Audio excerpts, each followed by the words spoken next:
নমস্কার প্রিয় দশম শ্রেণীর ছাত্রছাত্রীরা, ডাব্লিউ ম্যাথ ক্লাসে তোমাদের সকলকে স্বাগত। আজ আমি তোমাদের এই ভিডিওর মাধ্যমে দশম শ্রেণীর ফার্স্ট ইউনিট টেস্ট বা ফার্স্ট সামেটিভ ইভ্যালুয়েশনের জন্য জিওগ্রাফির উপরে একটি সম্পূর্ণ সাজেশন দেবো, যেটি তোমাদের ডাব্লিউ বোর্ড এবং মাদ্রাসা বোর্ডের সমস্ত ছাত্রছাত্রীদের ক্ষেত্রে প্রযোজ্য।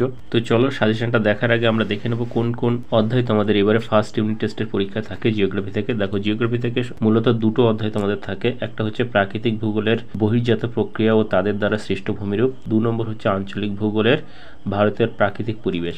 এই দুটো অধ্যায় থেকেই কিন্তু তোমাদের টোটাল 40 নম্বরের পরীক্ষা হয়।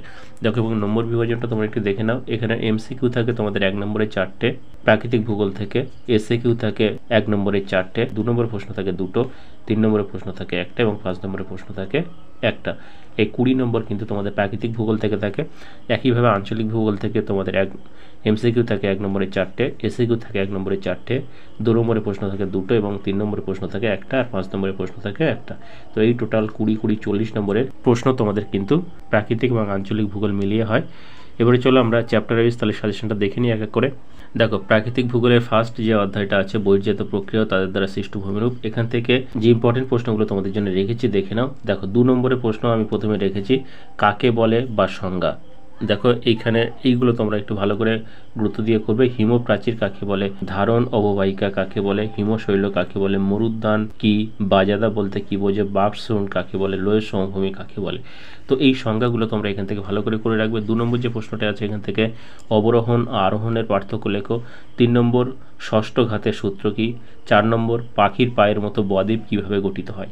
তো এই প্রশ্নগুলো তোমরা 2 নম্বরের জন্য করে রাখবে। নেক্সট চলে এসো 3 নম্বরের প্রশ্ন এই চ্যাপ্টার থেকে। প্রথম যে কোশ্চেনটা আছে নদীর মোহনায় বদ্বীপ সৃষ্টির অনুকূল ভৌগোলিক অবস্থা বিশ্লেষণ করো। 2 নম্বর সব নদীর মোহনায় বদ্বীপ সৃষ্টি হয় না, কারণ ব্যাখ্যা করো। 3 নম্বর রসে মতানে ও ড্রামলিনের পার্থক্য আলোচনা করো। 4 নম্বর যে ইম্পর্টেন্ট কোশ্চেনটা আছে মরু অঞ্চলে বায়ুর কাজের প্রাধান্য দেখা যায় কেন। 5 নম্বর ইয়ারদাং ও জিউগেনের মধ্যে পার্থক্য লেখো। এরপরে চলে এসো এই অধ্যায়ের 5 নম্বরে যে ইম্পর্টেন্ট কোশ্চেনগুলো আমি রেখেছি দেখে নাও। প্রথমে যে কোশ্চেনটা আছে শুষ্ক অঞ্চলে বায়ু ও জলধারার মিলিত কার্যের ফলে সৃষ্ট ভূমিরূপগুলি চিত্রসহ আলোচনা করো। 2 নম্বর হিমবাহের ক্ষয়কার্যের ফলে সৃষ্ট ভূমিরূপগুলির মধ্যে যে কোনো 3টির চিত্রসহ বর্ণনা দাও। 3 নম্বর বায়ুর ক্ষয়কার্যের ফলে সৃষ্ট ভূমিরূপগুলির মধ্যে যে কোনো 3টি চিত্রসহ বর্ণনা দাও। তো এই কোশ্চেনগুলো তোমরা প্রাকৃতিক ভূগোল থেকে ভালো করে রাখবে। এখান থেকে আশা করি তোমরা ম্যাক্সিমাম কোশ্চেনই কমন পেয়ে যাবে। এরপরে চলে এসো তোমাদের আঞ্চলিক ভূগোলে যে অধ্যায়টা আছে ভূপ্রকৃতি বা প্রাকৃতিক পরিবেশ। এখান থেকে একইভাবে আমি তোমাদের 2, 3 এবং 5 নম্বরের কোশ্চেনগুলো রেখেছি।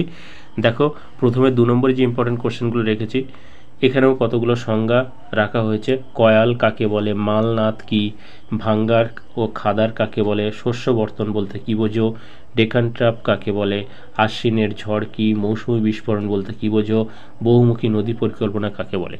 তো এই কোশ্চেনগুলো তোমরা এখান থেকে ভালো করে করবে।